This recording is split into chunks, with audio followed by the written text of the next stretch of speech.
বাড়িতে আমি আর আমার শ্বশুর একা থাকতাম। রোজ রাতে আমার শ্বশুর আমাকে একটা নতুন বেডশিট দিয়ে যেত আর বলতো, বৌমা, এটাতে ঘুমাও, আর সকাল হলে বেডশিটটা একটা ব্যাগে ভরে নিয়ে চলে যেত। আমার মনের অবস্থা তখন ভালো ছিল না। আমি বিধবা হয়েছিলাম, 1 মাসও হয়নি, কিন্তু একটা জিনিস খুব আশ্চর্যের ছিল, যখনই আমি ওই বেডশিটে শুতাম আমার খুব ঘুম চলে আসত। রোজ একই কাজ করতে করতে আমি ক্লান্ত হয়ে পড়েছিলাম।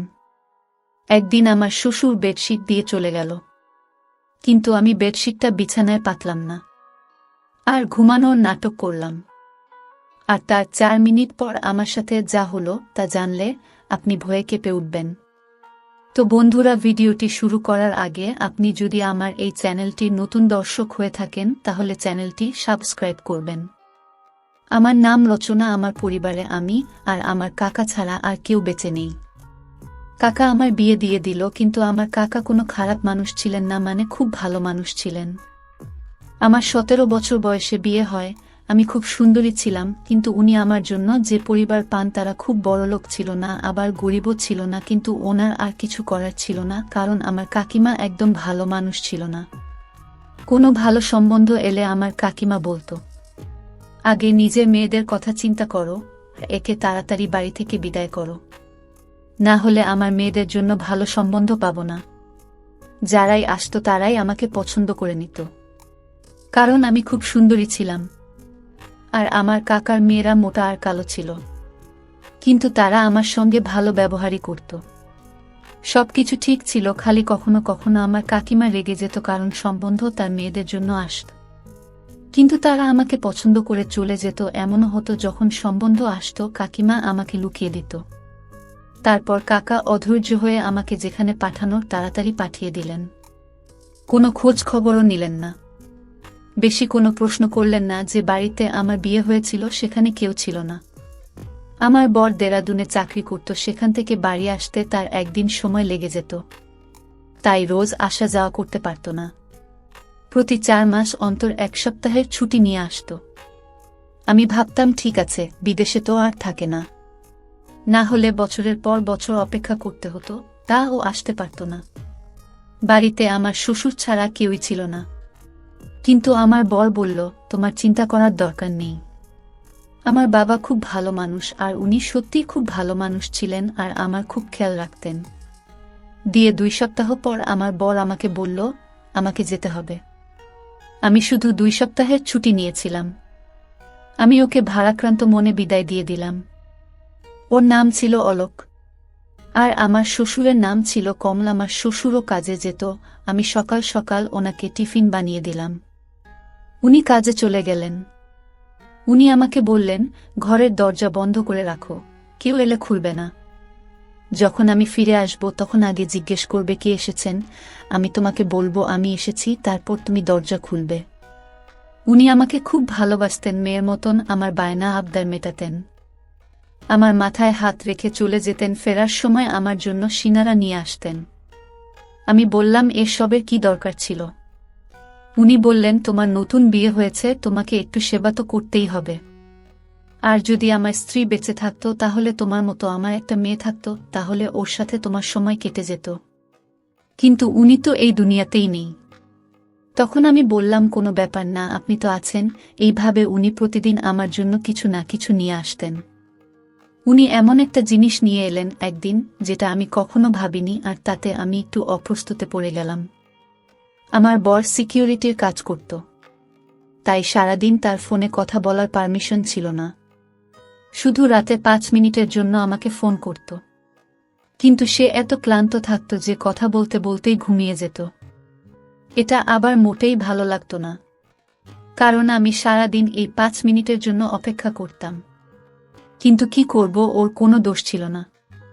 ওর সারাটা দিন রোদে গরমে দাঁড়িয়ে ডিউটি করত, তাই ক্লান্ত হয়ে যেত। ও বলে, অনেক বড় বিল্ডিং, কিন্তু এটা অনেক ভয়ঙ্কর জায়গা। এখানে এমন এমন জিনিস তৈরি হয় যেটাতে যে কোনো সময় আগুন লেগে যেতে পারে। তাই জন্যই তো এই চাকরিটা ভালো মাইনে পায়, নয়তো আজ তোমাকে আমার থেকে দূরে থাকতে হতো না। একদিন খুব খারাপ খবর এলো, আমার বর এই পৃথিবী ছেড়ে চলে গেছে। যে বিল্ডিংটার সামনে কাজ করত সেই বিল্ডিংটায় আগুন লেগে যায়। আর তাতে আমার বর মারা যায়, এটা আমার কাছে খুব বড় শক ছিল। আমি বিয়ের 2 মাস পরেই বিধবা হয়ে গেলাম। আমার কাকা আমাকে বলল ফিরে চল, কিন্তু কাকিমা চেঁচামেচি করল, বলল এ তো বিয়ের 2 মাস পরেই বিধবা হয়ে গেছে, এ একটা অপিয়া, এর কালো ছায়া আমার মেয়েদের উপর পড়ে যাবে। এই যতদিন আমাদের বাড়িতে ছিল ততদিন কোনো কিছু ভালো হয়নি। যেদিন গেছে সেদিন আমাদের ঘরে একটু সুখ শান্তি এসেছে, আমি ওকে ঘরে ঢুকতে দেব না। বাধ্য হয়ে আমি সিদ্ধান্ত নিলাম আমি শ্বশুর বাড়িতেই থাকব। আমার কাকা বলল চিন্তা করিস না, আজকাল তো বিধবা ডিভোর্সি মেয়েদেরও বিয়ে হয়ে যায়, কাউকে না কাউকে পেয়ে যাবি। আমি তোর জন্য আবার ছেলে দেখব, কিন্তু আমি আর বিয়ে করতে চাই না, কারণ আমার বরের কথা আমার খুব মনে পড়ে। আমার শ্বশুর তাড়াতাড়ি কাছ থেকে বাড়ি ফিরে এলো, আর আমি দেখলাম উনি সাথে করে একটা সাদা রঙের বেডশিট নিয়ে এসেছেন। বললেন বৌমা, এটা বিছানায় পেতে এসো। আমি বললাম ঠিক আছে, কিন্তু আমার ওনাকে এটা জিজ্ঞেস করা উচিত ছিল, এটা পেতে আমি কেন শোব। উনি শুধু আমাকে এটাই বলেছিলেন, এটা তোমার জন্য এনেছি, নিজের বিছানায় পেতে নাও। আমি ভাবলাম বাড়ির জন্য এনেছেন, হয়তো এমনিতেও এই বাড়িতে বেশি কিছু জিনিস ছিল না, আর আমাকে উপহার দেওয়ার মতো কেউ ছিল না। কিন্তু সমস্যা তো তখন হলো যখন সকালে উনি এসে আমাকে বললেন, বৌমা বেডশিটটা আমাকে ফেরত দাও। আমি ভেবেছিলাম উনি এটা আমাকে রাখতে দিয়েছেন। আমি বললাম কিন্তু আমি তো ওটা বিছানায় পেতে দিয়েছি, আর রাতে ওটার উপরে ঘুমিয়েছি। উনি বললেন কোন ব্যাপার না, ভালোই করেছ, রাতে ওটার উপর ঘুমিয়েছ, কিন্তু এখন আমাকে ওটা ফেরত দাও। আমি ওই বেডশিটটা বিছানা থেকে তুলে আমার শ্বশুরকে ফেরত দিলাম। উনি বেডশিটটা ব্যাগে ভরে নিয়ে চলে গেলেন। দেখে তো মনে হচ্ছিল ওটা নতুন আর খুব দামি মনে হচ্ছিল, তাই জন্য হয়তো ফেরত দিতে চলে গেলেন। আমিও বেশ কিছু প্রশ্ন না করে বেডশিটটা ফেরত দিলাম। আবার বরের কথা আমার খুব মনে পড়ত, কিন্তু আজকে রাতে আমি খুব ভালোভাবে ঘুমিয়েছি। কিন্তু আগে বেশ কিছুদিন শুয়ে আমি রাতে বিছানায় শুধু কাঁদতাম, কেঁদে কেঁদে পাগলের মতো হয়ে যেতাম। আমার মনে হতো সব কিছু মিথ্যে। এখনই হয়তো আমার স্বামী ফিরে এসে বলবে ওই খবরটা মিথ্যে ছিল। আমি তো একদম ঠিক আছি, আমার তো কিছুই হয়নি, কিন্তু এগুলো শুধুই মন বোঝানো কথা। এরকম ভাবে কি কেউ ফিরে আসে? জীবন বড় খারাপ জিনিস, মানুষের সাথে ন্যায় বিচার করে না, উল্টে মানুষকে এমন পরিস্থিতির মধ্যে ফেলে দেয় যেটার জন্য সে প্রস্তুত ছিল না। আমি তো কখনো ভাবিনি যে আমি এত তাড়াতাড়ি বিধবা হয়ে যাব। আর আমার স্বামী, যার সাথে আমি মাত্র 2 সপ্তাহ কাটিয়েছি, সে এই পৃথিবী ছেড়ে চলে গেল। আমার মনে শুধু একটাই আশা, হয়তো আমি মা হতে চলেছি। আমার স্বামী মারা গেছে মাত্র 1 মাস হয়েছে। কিছুদিন আর যদি বাঁচত তাহলে হয়তো আমি নিশ্চিত হয়ে যেতাম যে আমি সত্যিই মা হতে চলেছি নাকি সেটা নয়, কারণ যখন আমার স্বামী ফিরে গিয়েছিল তার 20 দিন আগে সে আমার কাছে ছিল, আর তার যাওয়ার 2 দিন পরই খবর এলো যে সে আর বেঁচে নেই। তাই জন্য আমার মনে একটা আশা ছিল। রাতে যখন শ্বশুর ফিরে এলো তখন আবার একটা বেডশিট নিয়ে এলো, বলল বিছানায় পেতে নিতে। আমি বললাম কি ব্যাপার, আপনি ফেরত দিতে কেন গেছিলেন? উনি বললেন যে দোকান থেকে আমি এই বেডশিটটা নিয়েছিলাম, ওই দোকান থেকে আমার বন্ধু ও বেডশিট নিয়েছিল, কিন্তু ও বোন বাবা ওটা দাম কমে গিয়েছে, আর আমারটা দাম বেশি নিয়েছে, তাই আমি ওটা নিয়ে ঝগড়া করতে গেছিলাম। দোকানদার আমাকে 2 টাকা ফেরত দিয়েছে, তুমি গিয়ে শুয়ে পড়ো। আমি বললাম ঠিক আছে। আমি আবার বেডশিটটা পেতে নিয়ে শুয়ে পড়লাম। এমন ঘুমান না, একেবারে সকালে গিয়ে ঘুম ভাঙল, কিন্তু সকালে আমার শরীরটা ভালো লাগছিল না। আমার মনে হচ্ছিল আমি মা হতে চলেছি। তখন আমার মাথাটাও ঘুরছিল, আর গা হাত পা ব্যথা করছিল। কিন্তু সকালে যখন জল খাবার বানাচ্ছিলেন, শ্বশুর আবার এসে বলল বেডশিটটা ফেরত দাও। আমি অবাক হয়ে গেলাম। আমি ওনাকে কিছু জিজ্ঞেস করতে গেলাম তো উনি বললেন আবার এখন টাইম নেই, তাড়াতাড়ি ওটা নিয়ে আসো। আমি তাড়াতাড়ি ওটা এনে ওনাকে দিয়ে দিলাম। উনি কোনো উত্তর না দিয়ে বাজারে চলে গেলেন আর বললেন আমার অনেক কাজ আছে বোমা, তুমি নিজের খেয়াল রেখো। আমি ভাবলাম এসব কি হচ্ছে, কখনো ফেরত দিতে চলে যান, কখনো নিয়ে চলে আসেন, জানি না উনি কি করছেন। বুড়ো মানুষ, এরা খুব সহজেই অন্য লোকের কথা বিশ্বাস করে। যখন বেডশিটটা নিয়েছে তখন চুপচাপ রেখে দিন। 1-2 টাকার জন্য এত ঝামেলা করার কি আছে? আজকাল তো ২ টাকায় একবার খাবারটাও হয় না। কিন্তু আমার শ্বশুরকে কে বোঝাবে? আমার শরীরটা পুরো দিন খারাপ হয়ে রইল। আমি মনে মনে খুশি হলাম যে আমি মা হতে চলেছি। আমি এই জন্য খুশি হয়েছিলাম যে আমার স্বামীর কিছু না কিছু চিহ্ন তো আমার কাছে থাকবে। আমি ভেবে নিয়েছিলাম যে যদি ছেলে হয় তাহলে আমি তার নাম আমার স্বামীর নামে রাখব। এই ভেবে অলোক আমার জীবনে আবার ফিরে আসবে। কেউ তো আমার নিজের হবে, না হলে তো আমার জীবনে নিজের বলে কেউ নেই। একমাত্র স্বামী ছিল সে, ও এই পৃথিবী ছেড়ে চলে গেল। আমার শ্বশুর তো রুটিন বানিয়ে ফেলেছিল। উনি রাতে আমাকে পেয়েছি দিতেন, আবার সকালে ফেরত চেয়ে নিতেন, আর আমি এমন ঘুমিয়ে পড়তাম যে আবার কোনো হুঁশ থাকত না। আমি কোথাও শুনেছিলাম যে যখন মহিলারা হয় তখন তার খুব ঘুম পায়। তাই জন্য আমি অন্য কিছু না ভেবে এই সব নিয়েই বলেছিলাম। কিন্তু ১ সপ্তাহ পর আমার এই আশাটা ভেঙে গেল। আমার মন খুব খারাপ হলো। আমি গর্ভবতী ছিলাম না, আমার স্বামীর কোনো চিহ্ন আমার কাছে রইল না। আমার খুব বেশি আফসোস লাগছিল, খুব কাছে ছিলাম। শ্বশুরকে এসব কিছুই বলিনি, কিন্তু উনি জিজ্ঞেস করলেন কাঁদছো কেন? আমি বললাম না কিছু না। কিন্তু আবার আমি চিন্তা করতে লাগলাম, যদি আমি গর্ভবতী হব তাহলে আমার এত কেন ঘুম পায়, আমার শরীর এত ব্যথা হয় কেন? আমি তো ভাবছিলাম এসব কিছু গর্ভবতী হওয়ার জন্য হচ্ছে, তাহলে আমার শরীর এত খারাপই বা ছিল কেন? কিন্তু এখন কাকে বলবো? আমাকে ডাক্তারের কাছে নিয়ে চলো। শ্বশুরকে বলতে কেমন অস্বস্তি হচ্ছে। কাকে বলবো? তো কাকা কি ভাববে? যদি আমার স্বামী বেঁচে থাকতো তো ওর সাথে চলে যেতাম। কিন্তু ধীরে ধীরে যন্ত্রণা বাড়তে লাগলো। রাতে খুব গভীরভাবে ঘুমিয়ে যেতাম, বুঝতে পারতাম না কখন ঘুমিয়েছি আর কখন জেগে আছি। আর এদিন এক দৃশ্য দেখে আমি তো অবাক হয়ে গেলাম। দেখলাম আমার শ্বশুর নিজেই বেডশিটটা ধরছে। আমি অবাক হলাম এটা ভেবে যে ইনি চাদরটা ধরছেন কেন? উনি কি মনে করেন যে আমি চাদরটা নোংরা করে ফেলেছি? তাই যদি মনে করে তাহলে আমাকে বললেই পারতেন, আমি নিজে ধুয়ে দিতাম। কিন্তু তিনি চাদরটা নিয়ে কি কাজ করছেন? এটা আমার ঘরে ছিল। আমি মনে করতাম আমার শ্বশুর ছেলের মৃত্যুতে হয়তো পাগল হয়ে গেছেন, অদ্ভুত অদ্ভুত কাজকর্ম করছেন। একটা চাদর গিয়ে বারবার খেয়ে ধরে রাতে বলে পেতে নাও, সকালে বলে ফেরত দাও। এই ধরনের আচরণ তো কোনো নর্মাল মানুষ করবে না। কিন্তু আমি কিছু বলতাম না, কারণ আমার থেকে বেশি ক্ষতি ওনার হয়েছিল। ওনার বুড়ো বয়সের লাঠি হারিয়ে গেছিল। আমার স্বামীর মৃতদেহটাও আমরা পাইনি। শুধু আমাদের এটুকু বলে দেওয়া হয়েছিল যে সে এই পৃথিবী ছেড়ে চলে গেছে।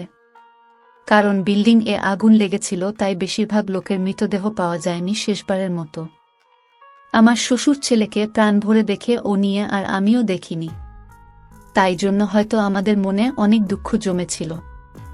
আর সেই দুঃখটাকে বার করার জন্য উল্টো একটা কাজকর্ম করছিলেন। আমি এই বিষয়টায় বেশি গুরুত্ব দিলাম না, আর আমার শরীর আরও বেশি খারাপ হতে লাগলো। আমি আমার শরীর নিয়ে খুব বেশি অসুবিধায় পড়লাম। এখন তো আমি ঘরের কাজ করব ঠিক করে করতে পারছিলাম না। আমার খালি বমি হতো। একদিন আমার শ্বশুর বাড়ি ছিল না, তখন একজন প্রতিবেশী আমার বাড়িতে এলো। আমি তাকে সবকিছু বললাম। সব শুনে সে বলল, তোমার শরীর তো খুব খারাপ মনে হচ্ছে, এরকম ভাবে চললে হবে না। বাড়িতে শুধু যদি শ্বশুর থাকে তাহলে ওনাকে বলবেন না তো কাকে বলবে? এতে লজ্জা পাওয়ার কি আছে? লজ্জা পেতে গিয়ে মরে যাবে নাকি? চলো তুমি আমার সঙ্গে। সে আমাকে হাসপাতালে নিয়ে গেল। ডাক্তার আমাকে চেক করে বলল আমি মা হতে চলেছি। শুনে তো আমি থমকে গেলাম। আমি বললাম, ডাক্তারবাবু এটা কি করে সম্ভব? আমার স্বামী তো মারা গেছে।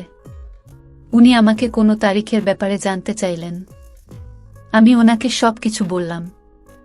আমি ওনাকে বললাম, হ্যাঁ আমারও আগে মনে হতো এমনটা, কিন্তু সেটাও তো প্রায় 1 মাস হয়ে গেছে। আমার স্বামী 2 মাস আগে আমাদের ছেড়ে চলে গেছে। কিন্তু ডাক্তার বলল কখনো কখনো এরকমটাও হয়, হয়তো আপনার সাথেও এমনটাই হয়েছে। মহিলার শরীরে কোনো লক্ষণ দেখা দেয় না, কিন্তু তবুও সে গর্ভবতী হয়। আমি তো কিছুই বুঝতে পারছিলাম না। তারপর ডাক্তার আমাকে বলল, তুমি কারো সাথে কোনো নোংরা কাজ করনি তো? আমি বললাম, সৃষ্টিকর্তার দিবি আমি এমন কোনো কাজ করিনি। আমি তো আমার স্বামীকে খুব ভালোবাসতাম। আর আমি ওনাকে বললাম, আমাদের বাড়িতে তো আমার বউ শ্বশুর ছাড়া আর কেউ থাকে না, আর আমি কোথাও যাওয়া আশাও করি না। ডাক্তার বলল, ঠিক আছে দেখো, কিছু মনে করো না। এসব ক্ষেত্রে এই ধরনের প্রশ্ন করা হয়। কিন্তু তুমি মা হতে চলেছ এটা একদম নিশ্চিত। এখন আমি এটা জানি না যে তুমি আমাকে মিথ্যা কথা বলছো নাকি তুমি তোমার তারিখটা বলতে ভুল করছো। আমি আবার হিসাব করতে শুরু করে দিলাম। কিন্তু আমার হিসাব মতো এই বাচ্চাটা আমার স্বামীর ছিল না। আমি ডাক্তারকে মিথ্যা বলে দিলাম, কারণ ডাক্তার হয়তো আমার বদনাম করে দেবে। আমার সঙ্গে আমার পাড়ার মহিলা ছিল, সে বলেছিল সে প্রায় এই ডাক্তারের কাছে আসে, এখন তো সে বাইরে বসেছিল। কিন্তু না জানি যদি কালকে আমার ব্যাপারে কিছু জিজ্ঞেস করে নেয় তাহলে কি হবে। আমি বললাম, আপনি ঠিক বলেছেন, আমি তারিখ গুনতে ভুল করেছি। ডাক্তার আমাকে কিছু ওষুধ লিখে দিলেন আর বললেন, আপনার শরীর একটু বেশি খারাপ অবস্থায় আছে, আপনার নিজের প্রতি অনেক যত্ন নিতে হবে। কিন্তু আমি এটা ভেবে পাচ্ছিলাম না যে বাচ্চাটা কার। যখন থেকে আমার স্বামী মারা গেছে তখন থেকে আমার সাথে এসব কি হচ্ছে। একটা অদ্ভুত ঘটনা আমার সাথে ঘটেছিল, যেটার সাথে আমার শ্বশুর জড়িত ছিল। এটা তো ছিল চাদরের ব্যাপারটা, আর একটা ছিল আমার অজ্ঞান হয়ে যাওয়ার মতো ঘুম পাওয়া। আমি তো খুব চিন্তিত থাকতাম, আমার মনে এতগুলো দুঃখ ভরেছিল, তবু আমি এত নিশ্চিন্তে কি করে ঘুমাতাম। মানুষের পরীক্ষা থাকলেও সে নিশ্চিন্তে ঘুমোতে পারে না। আমার তো জীবন সাথী এই জীবন থেকে চলে গেছিল, আর আমি এরকম নিশ্চিন্তে কি করে ঘুমাতে পারি। কিছু না কিছু গড়বড় নিশ্চয়ই আছে, এটার খোঁজ এবার আমাকেই করতে হবে। এবার আমি ভেবে নিয়েছিলাম যে আমাকে কি করতে হবে, যেটা আমি করছি না, আর সেটা আমার করা উচিত ছিল না। অর্থাৎ একদিনের জন্য আমার রুটিনটা বদলাতে হবে, আর আমার রুটিনটা বদলে ফেললাম। আমি রাতের খাবার খেলাম না। কি জানি, হয়তো আমার খাবারের সঙ্গে কিছু মিশিয়ে দেওয়া হচ্ছে। আমি এটা ভেবে পাচ্ছিলাম না এসব করবে। আমার শ্বশুর আমাকে আবার ওই একই বেডশিট এনে দিল। এখন তো বেডশিটটা অনেক পুরনো হয়ে গিয়েছিল, তাও আমার শ্বশুর ওটাকে এমনভাবে ব্যাগে ভরে আনতো যেন নতুন। জানি না ওটাকে নিজের সাথে নিয়েই ঘুরে কেন। আমি বললাম, ঠিক আছে, আমি ওটা পেতে শুয়ে পড়ব। কিন্তু আজ আমি বেডশিটটা না পেতেই বিছানায় শুয়ে পড়লাম। কিন্তু আমি আশ্চর্য হলাম, আজ আমার ঘুম আসছিল না।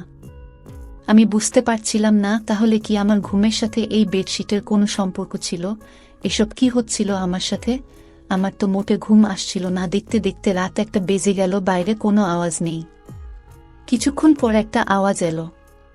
আমি ভাবলাম হয়তো শ্বশুর জল খেতে বা বাথরুমে যাওয়ার জন্য উঠেছেন। কিন্তু কেউ যেন আমার ঘরের দিকেই আসছিল, আর ঘরের ভিতর ঢুকে পড়ল। ঘরের লাইট বন্ধ ছিল। আমি জোরে জোরে নিঃশ্বাস নিয়ে ঘুমানোর অ্যাক্টিং করছিলাম, কারণ আমি দেখতে চাই এটাকে। এমনিতে আমার খুব ভয় করছিল।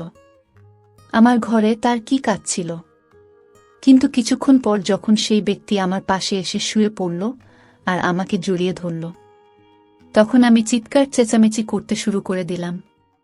তারপর লাইট জ্বেলে দেখতেই আমি চমকে গেলাম, কারণ সেই ব্যক্তি অন্য কেউ নয়, বরং আমার শ্বশুর ছিল। ওই চাদরটার দিকে দেখলেন আর রেগে গিয়ে আমাকে বলেন, আজকে চাদরটা পাতনি কেন? আমি আরও চমকে গেলাম, কিভাবে কথা বলছে আমার শ্বশুর আমার সাথে। আমি চিৎকার করছিলাম। উনি বললেন, নোংরা মহিলা একটা, চেঁচাচ্ছিস কেন? আমি পুরোপুরি ঘাবড়ে গেছিলাম। আমি বললাম, আপনি এসব কি করছেন? আমার শ্বশুর ঘাবড়ে গেল। আমি আরও জোরে জোরে চিৎকার করা শুরু করে দিলাম। পাড়ার লোকজন সবাই এসে আমাদের দরজা খটখট করতে শুরু করে দিল। সব কি হচ্ছে? সেই মহিলারা আর তার স্বামী বাড়ির ভেতরে ঢুকে পড়ল, যার সাথে আমার একটু বন্ধুত্ব হয়েছিল। আমি ওদের চিৎকার করে শুধু এটুকু বললাম, পুলিশকে ডাকো, ইনি আমার ইজ্জতের উপর হামলা করেছেন। ওরা তো হকচকিয়ে গেল।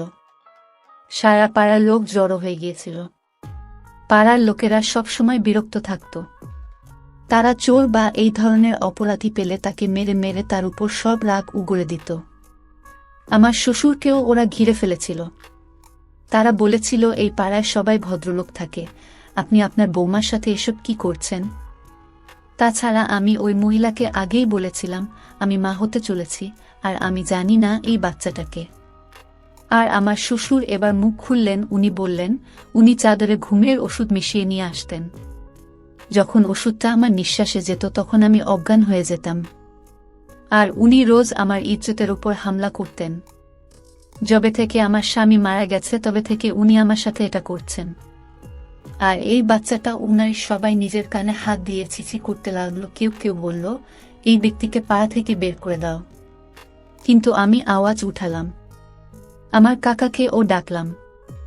আমি বললাম, আমি আত্মহত্যা করব। যদি এই ব্যক্তির শাস্তি না পায় যে কিনা আমার উপর হামলা করেছে, আমি তো এটা নিজে বাবা মনে করতাম। আমার কাকা বলল, এবার তোমার কাকিমা যাই বলুক, পুরো দুনিয়া তোমার বিপরীতে চলে গেলেও আমি তোমাকে আর কিছুতেই এখানে থাকতে দেব না। আমার শ্বশুরকে পুলিশ নিয়ে গেল, আমি আমার কাকার বাড়ি চলে গেলাম। কিন্তু আমি সবসময় টেনশনে থাকতাম, এটা আমার কি হয়ে গেল? আমি তো জীবনে কোনো অসৎ কাজ করিনি, কিন্তু আমার ভাগ্য কেন এরকম হলো? এখন আমার পেটের বাচ্চাটা আমার কাছে নিজের উপর অভিশাপ বলে মনে হচ্ছিল। এখন আমি এই বাচ্চার কি পরিচয় দেব? এই বাচ্চার পরিচয় দেওয়ার মতো কিছুই আমার কাছে রইল না। কিন্তু আমার বিবেক সব সময় আমাকে বলতো এই বাচ্চাটাকে নষ্ট করা যাবে না, কারণ যে পাপ করেছে সে তো পাপী, উপরওয়ালা তার শাস্তি অবশ্যই দেবেন। কিন্তু এই বাচ্চাটি তো কোনো পাপ করেনি। এখন আমি কি করব বুঝতে পারছিলাম না। আমার জীবনে কোন দিকে মোড় নিল। দেখতে দেখতে অনেকগুলো মাস কেটে গেল। আমার পেটের বাচ্চা দুনিয়াতে আসার সময় হয়ে গেল। কিন্তু ভাগ্যের কি নির্মম পরিহাস! এক বৃষ্টির দিনে আমি যখন পুকুর থেকে গোসল করে বাড়িতে আসছিলাম, হঠাৎ করে পা পিছলে আমি সামনের দিকে পড়ে গেলাম। আর আমার পেটে প্রচণ্ড ব্যথা শুরু হলো। আমি প্রচণ্ড চিৎকার করছিলাম আর বলছিলাম, আমাকে বাঁচাও, আমি মরে গেলাম।